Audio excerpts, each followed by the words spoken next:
On cherche à décomposer 100 en produits de facteurs premiers. On rappelle ici les nombres premiers inférieurs à 30. Donc, essayez de répondre à cette question avant de prendre connaissance du corrigé. On va donc décomposer 100 sous la forme du produit de deux facteurs. Table de multiplication, 100 égale 10 fois 10. Alors 10 n'est pas un nombre premier. Ici, nous avons les nombres premiers jusqu'à 30. 10 n'y est pas, parce que 10 est divisible par 1, par 10, par 2, par 5. Donc 10 n'est pas un nombre premier. On va donc décomposer 10 lui-même. Table de multiplication, 10 égale 2 fois 5. Et là, effectivement, on a deux facteurs qui sont des nombres premiers, 2 et 5.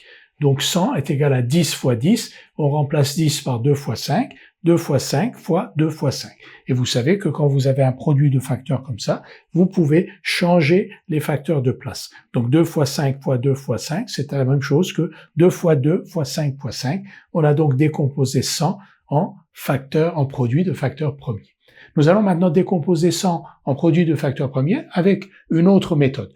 Tout cela pour dire qu'il n'y a pas une méthode unique pour décomposer 100 en produits de facteurs premiers. C'est à vous de trouver la méthode qui vous convient. L'essentiel, c'est que le résultat soit exact. Donc on cherche à décomposer 100 en produits de facteurs premiers.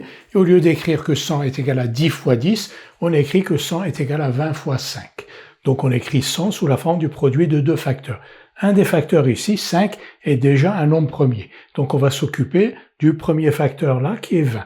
20, table de multiplication, c'est 4 fois 5. 5 est un nombre premier, donc il reste 4. 4, table de multiplication, 2 fois 2. Donc 4, c'est 2 fois 2. 20, c'est 4 fois 5. C'est donc 2 fois 2 fois 5. Donc ici, nous avons la décomposition en facteur premier de 20. Et comme 100 est égal à 20 fois 5, 100 est donc égal à 2 fois 2 fois 5 fois 5, c'est-à-dire qu'on a la décomposition en facteur premier de 100, 2 fois 2 fois 5 fois 5, que l'on avait obtenu exactement la même, bien entendu, en écrivant 100 égale 10 fois 10.